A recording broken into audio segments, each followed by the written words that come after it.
ونسلم على حبيبه الكريم الأمين العزيز الرؤوف الرحيم أما بعد فأعوذ بالله من الشيطان الرجيم بسم الله الرحمن الرحيم وإذ قال عيسى ابن مريم يا بني إسرائيل إني رسول الله إليكم مصدقا لما بين يدي من التوراة ومبشرا برسول يأتي من بعد اسمه أحمد فلما جاءهم البينات قالوا هذا سحر مبين صدق الله العظيم الصلاة والسلام عليك وعلى آلك وأصحابك يا رسول الله صلی اللہ تعالی علیہ وسلم۔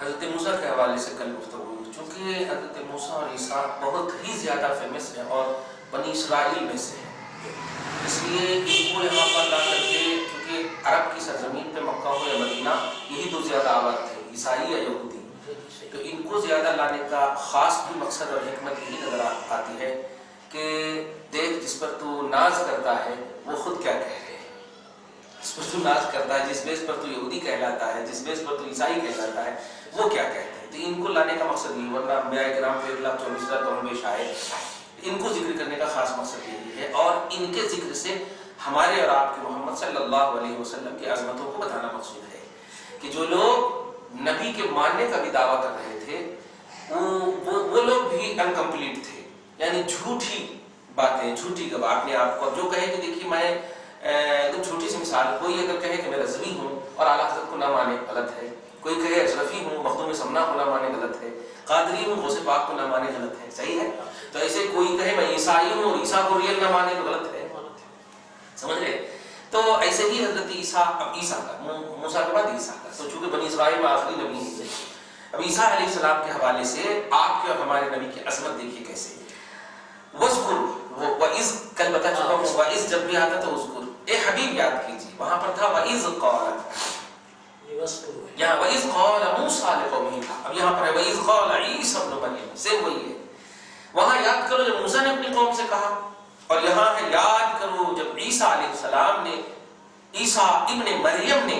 اچھا ایک نقطہ دیکھیے گا، ہر نبی کی نسبت یا تو سمپل ان کے نام سے ہے یا ان کے والد کے نام سے، ان کے نام سے ہر ایک کی جو ابنیت ہوتی ہے باپ کی طرف نسبت ہوتی ہے، جیسے ابن عبداللہ، ابن آمنہ نے کہا محمد ابن عبداللہ، سمجھ گئے نا؟ ہاں ایسے ہی تو ہر ایک یہ دستور ہے، لیکن عیسیٰ علیہ السلام وہ ہیں جو ان کی ماں کی طرف منسوب ہے۔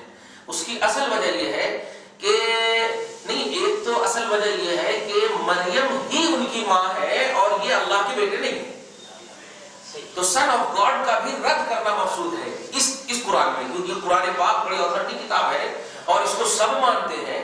تو اگر کہتے عیسیٰ رسول اللہ تو پھر سن آف گاڈ کا عقیدہ رہتا، عیسیٰ ابن اللہ کا تو یہ تو رہتا ہی، لیکن ابن مریم کہہ کر رد کر دیا ہے کہ یہ اللہ کے بیٹے نہیں، مریم کے بیٹے نہیں، یہ اللہ کے بندے ہیں اور اس کی کلمہ ہے۔ چلیے ایک نقطہ، اب وَاذْكُرْ لَهُمْ يَا أَكْمَلَ الرُّسُلِ أَيْضًا، اور یہ بھی یاد کیجئے اے اکمل رسول، وقت اس وقت کے جب کہا آپ کے بھائی عیسیٰ ابن مریم نے اپنی قوم کو ندا کرتے ہوئے یا بنی اسرائیل، اس سے معلوم ہوا کہ یہ بھی بنی اسرائیل ہی کے نبی ہیں۔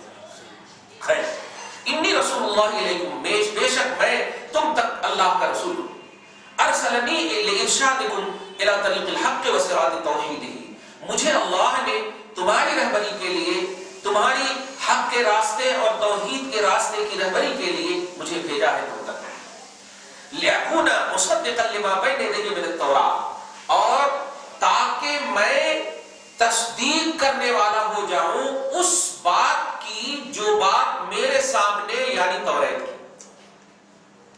ہر نبی کی یہ شان ہوتی ہے آنے والے کی کہ گئے ہوئے نبی کے جتنے بھی مطلب ان کے احکام ہیں، ان کی کتابیں، اس کی تصدیق کریں، ان کی سچائی بیان کریں۔ اسی لیے ایک جملہ ہمیشہ میں کہتا ہوں، کسی بھی درجے میں آنے کے لیے اس درجے کو فالو کرنا پڑتا ہے، اس درجے کی تصدیق کرنی پڑتی ہے۔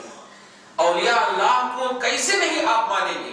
نہیں مانیں گے تو آپ خود ولی نہیں بن سکتے، ہاں ولی بن ہی نہیں سکتے، یعنی آپ کو ولایت کے انڈیکس کو ماننا ہوگا، محبوبوں کے انڈیکس کو فالو کرنا ہوگا، تب یہ اور بات ہے کہ نبی کا انڈیکس ختم ہو گیا، نبوت کا درجہ بند، لیکن ان کے انڈیکس کو مان کر غلام نبی تو بن سکتے ہیں۔ لوگ جو نبی کو یا ولی کو جو نہیں ماننے کا دعویٰ کرتے ہیں اور ان پر نقص نکالتے ہیں، در حقیقت یہ خود کو نہ تو غلامی بنانا چاہتے ہیں غلامی کے شرف سے، اور نہ خود وہ بننا چاہتے ہیں. ہاں یہ خیر. تو دیکھیے عیسیٰ علیہ السلام جو سلسلہ نبوت کے بہترین شاکر اور آخری بنی اسرائیل کے نبی، توجہ دیجیے، وہ کہہ رہے ہیں کہ مصدق، میں مصدق ہوں اس کی جو میں اس کی تصدیق کرنے والا ہوں جو میرے سامنے، یعنی توریت کی، المنزلہ من عنده سبحانہ، وہ توریت جو اللہ کی طرف سے نازل کیا ہے. منزلہ بولے نازل کیا ہوا، منزلہ جو نازل کیا ہوا ہے اس کی طرف سے، اللہ کی طرف سے، لضبط ظواہر الاحکام والاخلاق، ظاہر احکام کو، ظاہر احکام ان کے اندر اچھے سے موجود ہے، والاخلاق، اور اخلاق بھی ان کے اندر موجود ہے، المستتبعہ لتہذیب الباطن، جو باطن کو آراستہ کرنے کے لیے موجود ہے، باطن کو آراستہ کرنے کے لیے اس کے اندر موجود ہے بیٹا، باطن کی صفائی کا بیٹا اس کے اندر موجود ہے. المطلق الزیغ والضلال، سارے گمراہی سے دل کی صفائی اور باطن کی صفائی کرنے کے لیے اس کے اندر احکام اور اخلاق موجود ہیں. وہ گمراہی المنافع لصفاء مشرب التوحید، جو مشرب توحید یعنی توحید کی گھاٹ، توحید کی پینے کی جگہ کی صفائی کے لیے رکاوٹ کا ذریعہ جو گمراہی بن رہے تھے، اس کو دور کرنے کے لیے یہ کتاب. کتنی تعریف کر رہے، جبکہ کتنا زمانہ فرق کا ہے موسیٰ اور عیسیٰ کے درمیان، بہت زمانہ فرق کا ہے، لیکن اتنے زمانے کے باوجود اس سلسلے کے یہ موجود ہے، لہذا سلسلے کا احترام. نہیں، موسیٰ کے بعد ہے عیسیٰ، لیکن بہت بعد ہے. نہیں، موسیٰ کے بعد ہے لیکن بہت بعد ہے، 1000 2000، اب ایک دو کی بات نہیں. سے پہلے موسیٰ کے بعد عیسیٰ، عیسیٰ کے بعد محمد صلی اللہ علیہ وسلم، توریت کے بعد انجیل، زبور تو حضرت داؤد علیہ السلام. خیر وہ اس طرف نہ جائیے آپ، یہاں پر یہ جائیے کہ سلسلے میں جو رہتے ہیں، میں کبھی کبھی بولتا ہوں نا، وہ اولاد ہی نہیں ہے جو اپنے آبا و اجداد کا انکار کرے. آج جیسے جماعت کے لوگ کہتے تھے ارے وہ مشرک ہے تو ہم بھی بن جانا کیا، وہ بدعتی ہے تو ہم بھی بن جانا کیا. سڈنلی جو انکار کر دیتے ہیں تو تیری داستان کیسے بنے گی، تیری حقیقت کیا ہوگی کہ تو ہے کس کی نسل. ہاں تو اپنے شجرے کو کبھی نہیں، اپنے اوپر کی پیڑھیوں کو کبھی نہیں بھولنا چاہیے. سلسلہ یہ اللہ تبارک تعالیٰ کے بعثت نبوت کے مقصد میں نظر آ رہا ہے. عیسیٰ کہہ رہے ہیں کہ میں توریت کی تصدیق، وہ توریت جو تمام گمراہیوں سے پاک، تمام ضلال اور زائغ کی باتوں سے دور کتاب تھی، اس کی میں تصدیق کر رہا ہوں. اور سنیے، یہ پہلی چیز تھی. ایک تو یہ کہ میں رسول ہوں، اور دوسری چیز یہ کہ میں تصدیق کرنے والا ہوں، دوسری چیز. اور تیسری چیز ومبشرن، اور تیسری چیز یہ ہے کہ میں تم سب کو ایک بشارت سے نواز رہا ہوں. جو غور کیجیے گا، ابھی 650 برس پہلے کی بات ہو رہی ہے. حضور علیہ السلام 650 برس بعد آئیں گے عیسیٰ کے، مطلب تقریباً 6 سنچوری، سمجھ رہے ہیں، 600 برس پہلے بول رہے ہیں حضرت عیسیٰ علیہ السلام کہ میں تمہیں بشارت دے رہا ہوں بے رسول، ایک ایسے رسول کی، دیکھیے گا، ایک ایسے رسول کی، غوث کہتے ہیں کامل فی الرسالت، جو رسول ہونے میں کامل ہے، کامل فی الرسالت، رسالت میں کامل ہے، اور متمم لمکارم الاخلاق، اور اخلاق کی جتنی کوانٹٹی ہے یا اخلاق کی جتنی کوالٹی ہے وہ سب کو پورا کرنے کے لیے اب ان کے بعد کوئی نہیں آئے گا. وہ کون ہے؟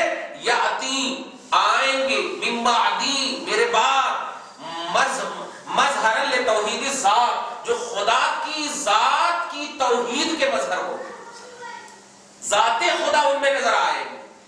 خاتم لامر الرسالت والتشریع، اور رسول ہونے اور شریعت کے معاملات کے اینڈ ہوں گے. اب کسی کو رسالت یا شریعت نہیں دیکھی. دیکھیے میں یہی بولنا چاہ رہا تھا کہ آج پوری دنیا میں آپ دیکھیے تحفظ ختم نبوت کے اعتبار سے باتیں کر رہے ہیں، لیکن کہیں غوث پاک کا عقیدہ نہیں دیا جا رہا ہے کہ عقیدہ ختم نبوت میں غوث کا عقیدہ کیا ہے، غوث کیا کہتے ہیں. تو غوث خود کہتے رسول کو جو کامل پھر رسالت کا درجہ دے، اسی سے ختم نبوت کا عقیدہ، سلسلہ ختم نبوت کا عقیدہ مل رہا تھا، لیکن ڈائریکٹلی انہوں نے تفسیر میں کر کے بتا دیا خاتم لامر الرسالت والتشریع. اب کوئی شریعت بھی نہیں آئے گی اور کوئی رسول بھی نیا نہیں آئے گا. غوث پاک کا بھی عقیدہ ہے کہ محمد عربی سب سے آخری رسول ہے. اب اس کے بعد کسی بھی زاویے سے کوئی بھی معاملے میں کوئی نبی نام کا نہ کام کا آ ہی نہیں سکتا. تو غلام احمد قادیانی وغیرہ کے حوالے سے یہ سب کتابوں کا حوالہ کیوں نہیں دیتے ہیں؟ تحفظ ختم نبوت کہیں پر بھی میں نے نہیں دیکھا کہ غوث پاک کا حوالہ. دیکھیں کتنی اچھے سے کہہ رہے ہیں خاتم لامر الرسالۃ والتشریع. امر رسالت اور امر شریعت کے خاتم مہر ہے، مہر لگتی. یہ غوث پاک کا عقیدہ. خیر آگے دیکھیے، یہ تو پہلی بات تھی رسول ہوں، دوسری بات تھی تصدیق کرنے والا ہوں، تیسری بات تھی بشارت دے رہا ہوں ایک رسول کی، اور چوتھی بات تھی جو میرے بعد آئیں گی، اور پانچویں بات ہے اس کا نام احمد ہے. نام بتا دیں 650 برس پہلے عیسیٰ علیہ السلام بتا رہے ہیں. سبحان اللہ. جملے میں غور کرے، اب پاور کا اندازہ لگائیے. جن کے نام کا اعلان اپنی قوم میں نبی کرتا ہو کتنا پاور ہوگا ان کا. ابھی ایک دنیاوی طور پر مثال لیں کہ کوئی ایک لیڈر آ جائے اور دوسری پارٹی کا احترام، دوسری پارٹی کی عظمت کا اعلان کرنا شروع کر دے، تو پھر تو لوگ خود بخود سمجھ جائیں گے یہ ان سے اچھے ہیں. صحیح ہے، یہ ان سے اچھے ہیں. تو اب آپ غور کیجئے، عیسیٰ نبی ہے تو اپنے انٹروڈکشن کے بجائے 500-600 برس بعد میں آنے والے محمد عربی کا انٹروڈکشن کرا رہے ہیں. اور وہ بھی انٹروڈکشن کیسا؟ احمد نام ہے. یہی سمجھنا ہے آج احمد نام ہے. اب احمد کیوں نام ہے اس کی بھی وجہ بتانے کو سے احمد کیوں نام ہے؟ جواب سمیت ہی، یعنی احمد نام کیوں رکھا؟ جواب ملا لکون حمدہ اتم و اشمل من حمد سائر الانبیاء والرسل. اس لیے کہ جتنے بھی انبیاء آئے، جتنے بھی رسول آئے، تمام انبیاء اور رسول کی حمد کو ایک طرف اور ان کے حمد کو ایک طرف، سارے رسولوں پر سب سے بڑی حمد کرنے والا رسول یہ ہے. تو احمد کا ڈیفینیشن بھی معلوم ہو گیا. احمد اسے کہتے ہیں جو سب سے زیادہ رسولوں اور نبیوں میں جو تعریف کرنے والا ہو اس کو احمد کہتے ہیں. اسی لیے محمد عربی کا نام احمد ہے. محمد عربی کا نام احمد ہے. واہ. اب دیکھیں، اس محامدہم للہ انما هو بمقتضى توحید الصفات والافعال. اس لیے کہ تمام انبیاء اور رسول کی حمدیں اللہ ہی کے لیے ہیں، یعنی اللہ ہی کے لیے ہیں. انما هو مقتضى توحید الصفات والافعال.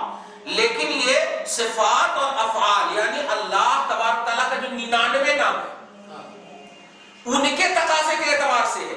لیکن رسول کی جو حمد ہے، محمد عربی کی جو حمد ہے، بحسب توحید ذات کی توحید میں یہ باکمال ہے.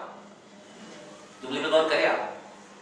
آپ پروفیسر ہیں تو لوگوں کو پروفیسر ہونا معلوم ہے، ذات کا علم نہیں. تو ذات کا علم جس کو ہوگا وہ باکمال. اللہ کی ذات کی حمد بیان کرنے والی ذات کا نام محمد عربی. احمد سمجھ رہے نا؟ تو احمد کیوں کہا ان کو؟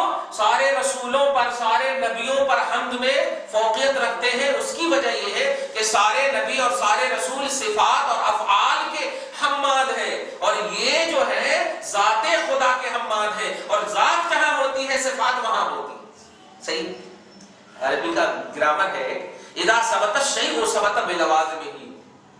جب کوئی شے ثابت ہوتی، جب چیز ثابت ہوتی تو اس کی کمپلسری چیزیں بھی ثابت ہو جاتی. صحیح. ایک دم چھوٹی سی بات، کتاب ہے، کتاب کا میٹر بھی ہے میرے پاس. سمجھ رہے نا؟ جب شے ثابت ہو جاتی ہے تو پوری ذات، جیسے نماز پڑھ لیا آپ نے مطلب رکوع بھی کر لیا آپ نے، جو لوازم تھے، سجدہ بھی کر لیا آپ نے، سب کر لیا. تو جب ذات کی تعریف نبی نے کر دیا، محمد عربی نے کر دیا، تو صفات اس کے اندر آٹومیٹک آ گئی. لیکن دیگر انبیاء کرام صفات کی تعریف کریں، اسی لیے محمد عربی کے مقابلے میں وہ تام اتم نہیں ہے. محمد عربی اتم ہے، یعنی پورے طور پر مکمل ہے. اسی لیے ان کا نام احمد ہے. واہ غوث پاک سبحان اللہ المستوعب لتوحید الافعال والصفات. وہی کہہ رہے ہیں کہ حضور کی جو حمد ہے یہ توحید ذات کے اعتبار سے ہے، اور وہ توحید ذات توحید افعال اور صفات دونوں کو مستلزم ہے، دونوں کو شامل. واہ. آگے دیکھیے، وبعد ما اظهر عيسى صلوات الله عليه دعوته طالبه بالبينة الدالة على صدقه. بعد اس کے کہ جب حضرت عیسیٰ علیہ السلام نے اپنی دعوت کو ظاہر کیا، کہا نا میں رسول ہوں، میں یہ ہوں، میں وہ ہوں، جب کہا تو طالبوہ قوم نے مطالبہ کیا، بالبینۃ دلیل کا مطالبہ کیا، الدالہ علی صدقہ جو کہ عیسیٰ کی سچائی پر دلیل بن سکی۔ تو دیکھیے فلما جاءہم بالبینات، پھر جب وہ عیسیٰ ان قوم کے پاس ان لوگوں کے پاس بینات لے کر آئے، بینات کا مطلب الواضحات یعنی واضح چیزیں لے کر آئے، المعجزات معجزات لے کر آئے، الساطعات ظاہر التي هي اکثر من معجزات موسیٰ جو موسیٰ کے معجزات سے زیادہ تھے۔ ارے خود ان کی پیدائش معجزہ ہے، حضرت عیسیٰ کی پیدائش معجزہ ہے۔ تو وبعد ما رأوه منه ما رأوا من الخوارق التي ما ظهر مثلها من الانبیاء بادروا الى تکذیبه مکابرة وعنادا، تو اتنی کثرت سے معجزات دیکھنے کے باوجود قوم نے ان کو جھٹلایا، مکابرتاً تکبر کی بنیاد پر، وعناداً سرکشی کی بنیاد پر، حقیقت کی بنیاد پر نہیں۔ کیا کہا قوم نے؟ ھذا یہ عیسیٰ علیہ السلام یا ان کی ذات یا ان کی بات یعنی معجزہ، سحر مبین، یہ تو کھلا جادو ہے۔ کیسی قوم ہے دیکھ رہے ہیں، کھلا جادو ہے، مطالبہ بھی کر رہی ہے، پورا بھی کر رہے ہیں، پورا کرنے کے بعد بھی یہ جادو ہے، ایک دم بالکل اتنا اچھا کھانا بنائی بہو کے ساتھ، نہیں تو بنائی ہوگی تو خراب نہیں ہوگا، عجیب، یہ ایک دم سوچ رہی تھی، یہ سوچے سو ہے، ایسی باتیں سوچے سو ہے۔ دیکھیے نا حضرت ہارون رشید سے منسوب ایک روایت ہے، مطلب ایک بات ہے کہ حضرت زبیدہ ہوئی تھی، ایک غلام سے کہا کہ اگر تم میرے ایک سوال کا جواب دے دو تو 1/3 تجھے ملک دے دوں گا 1/3۔ تو بیوی نے آ کر کے کہا منسوب ہے، حقیقت کیا ہے ہم صرف ریلیٹڈ بات بتا رہے ہیں کہ جن کے دماغ میں جو بات بیٹھ جاتی ہے اور پاور بھی ہو، کہا اگر آپ دے دیں گے تو پھر میرا کیسا؟ بیوی نے کہا میرا کیسا؟ تو کہا کہ آنے تو دو، میں جو سوال کروں گا اس کا جواب وہ دے گا تو میں کہوں گا کہ وہ جواب ہی صحیح نہیں ہے۔ پہلے انڈرسٹوڈ ہے بات یہ، جواب ہی صحیح نہیں ہے۔ جب میں کہوں میرے پاس ہے نا، میں نے اوکے کرنے والا ہوں، اب میں اوکے کروں گا ہی نہیں تو دینے کی نوبت نہیں آئی اور ٹینشن نہیں ہوئی۔ منسوب ان کی طرف ہے، مگر بات دیکھیے جو ایک دم طے کر لے کہ مجھے نہیں ماننا ہے، اکثر ساتھ ایسی پہلے سے طے ہے۔ وہی اب یہ قوم جو ہے مطالبہ بھی کر رہی ہے، غور کریں، مطالبہ بھی کر رہی ہے کہ دکھاؤ اور دکھا بھی دیا، سب کچھ دکھا دیا، لیکن پھر بھی ھذا سحر مبین، یہ کھلی جادو۔ ارے جادو کا اگر یہی تھا تو جادوگر کو لانا تھا سامنے، جیسے موسیٰ کے لیے لائے تھے، ہے نہیں؟ تو یہاں اتنا دکھانے کے بعد اتنے معجزات تھے کہ 4 بڑے مشہور معجزات ہیں، یہ تم کو کیا کھا کر آئے وہ بھی بتا دیں گے، اب اور کل کیا کھائے تھے وہ بھی بتا دیں گے، آئندہ کیا جمع کر کے رکھے ہو وہ بھی بتا دیں گے، مردے کو بھی زندہ کر دیتے۔ نہیں یہ بہت بڑی بات ہے۔ آپ سوچئے کہ آپ جیب میں لے جا رہے ہیں، جیب میں کیا لے جا رہے ہیں، گھر میں کسی کو نہیں معلوم، اور چپکے سے آپ نے فریج میں رکھ دیا، اور جب باہر آ رہے ہیں تو آپ کو بتایا جا رہا ہے کہ فریج میں کیا رکھ کر کے آئے، تو آپ بولیں گے نا تیرے کیسے معلوم؟ تو ایسے ہی بچپنے ہی میں وہ بتا دے رہے 33 ایئرس میں اٹھائے لیے گئے۔ تو اتنے واضح معجزات، جو ذخیرہ ابھی کرنے والے کیا کھائے ابھی بعد میں کیا کرنے والے سب بتا دیتے تھے، مردے زندہ تو کرنا ہی تو خیر آپ دیکھ ہی رہے ہیں، اللہ ایک تو بیس ہے نا وہاں پہ کہ اللہ پاک کا نام لے کر کے اللہ کا حکم، اللہ کا حکم تو اللہ، لیکن یہ صاف کرے میں تم کیا کون بھی ریلیائی سسٹم نہیں، کون بھی بتایا نہیں میرے کو، تو بہت معجزات دکھایا، جو بھی مطالبہ کرے سب بتایا، لیکن پھر بھی قوم نے نہیں بنا، سحر مبین کہہ دیا کہ کھلا جادو ہے۔ ظاہر کونہ سحرا او کمانہ فی السحر الى حیث کانہ تجسم منہ وليس تکذیبہ ایاہ صلوات اللہ علیہ بعد وضوح البرہان ونسبتہ الى شیء لا یلیق بشانہ الا خروج عن مقتضى الحدود الالہیہ الموضوع لاداء حقوق العبودیت۔ یعنی غوث پاک کہنا چاہ رہے ہیں کہ یہ انکار جو ہے بندے کو اس کے بندے ہونے سے نکال دے رہے ہیں کہ اے بندے تیری تو بندگی کا تصور یہ تھا کہ جب تو مطالبہ کر، اور وہ بھی توحید کی دنیا میں مطالبہ کر، نبی سے مطالبہ کر اور وہ پورے ہو جائے، تو بندگی یہ ہے کہ تو اس کو فالو کر، لیکن تو نے کیا بولتے حدود الہیہ کے تقاضے سے اپنے آپ کو خارج کر لیا۔ اللہ نے جو کنڈیشن رکھا تھا کہ میری معرفت، میرے کلام و صفات، میری بات افعال وغیرہ کی معرفت نبیوں کے ذریعے سے ہے، یہ حدود الہیہ تھے اور اس سے تو نکل گیا، نہیں مانے لاداء حقوق العبودیت، تو عبودیت کا جو حق تھا تو نے ادا نہیں، بندے کو بندے سے نکال دیا۔ خیر، تو یہ جو آیت کریمہ آیت نمبر 6 تک تھی، اس پر مزید انشاءاللہ آیت نمبر 7 کو بتاؤں گا کہ نور کا پہلا آنے والا ہے۔ آج کی گفتگو میں خصوصیت کے ساتھ 2 بات قابل ذکر ہے۔ ایک تو یہ کہ غوث پاک کا عقیدہ ہے کہ کوئی نبی کسی بھی زاویے سے نہیں آ سکتا، اور کوئی نئی شریعت نہیں آ سکتی. محمد عربی ذات میں بھی آخری ہے نبوت کے اعتبار سے، اور شریعت خدا بھی آخری ہی لے کر آئے. تو آپ کی شریعت بھی آخری ہے، اور آپ کی شریعت بھی مکمل، اور آپ کی ذات بھی مکمل. سارے انبیاء اور رسول اللہ کے صفات اور افعال کے حامد ہے، اور حضور صلی اللہ علیہ وسلم اللہ کی ذات کے حامد ہے جو صفات اور افعال کو آٹومیٹک شامل ہے. تو یہ دو کمال کی بات خاص طور سے غوث پاک کی تفسیر میں معلوم ہوئی وہ یہ دو بات کہ ذات خدا کے مظہر اور شریعت میں کامل مذہب اسلام ہے، کامل اسلام ہے، کمپلیٹ اسلام ہے. اس میں کوئی بھی کسی بھی زاویے سے ایڈیٹنگ نہیں ہو سکتی، اس میں نکھار آ سکتا ہے، اس میں خوبصورتی لا سکتے ہیں.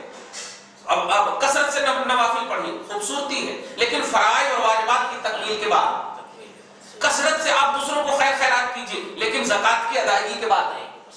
کثرت سے آپ عبادتیں کیجئے، حقوق اللہ، ماں باپ کے حقوق کی پابندی کے بعد ایک کا حق نکال کر دوسرے کا حق بجا لانا یہ نہیں ہے. یہ دیگر پہلو میں ہو سکتے تھے جو خاص کنڈیشن کے لیے، خاص موقع کے لیے آتے تھے، لیکن یہ کامل پھر رسالت ہے. اس بات نے کہا کامل پھر رسالت، یعنی اب رسالت کا کہیں پر بھی کسی بھی زاویے سے انتظار نہیں ہوگا. اب ہر جگہ مصطفیٰ کی شریعت اور ان کی رسالت کامل ہے. یہ آخری ہے. دعا پروردگار عالم اس خصوصی پہلو کو ہم سب کے دلوں میں، قوم کے دلوں میں، امت کے دلوں میں ڈال دیں. خاتمیت مصطفیٰ کامل فی رسالت کے حوالے سے محمد عربی جان رحمت صلی اللہ علیہ وسلم کی رحمت میں ہم سب کو شامل فرماتے ہوئے پروردگار رحم و کرم کا فیضان ہم سب پر جاری و ساری فرمائے. ہم سب کو ایک نیک بناتے ہوئے تمام مشکلات کو حل فرمائے، پریشانیوں کو دور فرمائے، ہم سب کی نیک اور جائز تمناؤں کو پوری فرمائے. ہم سب کے اہل اولاد کو، ہم سب کے بڑوں کو بخش دے.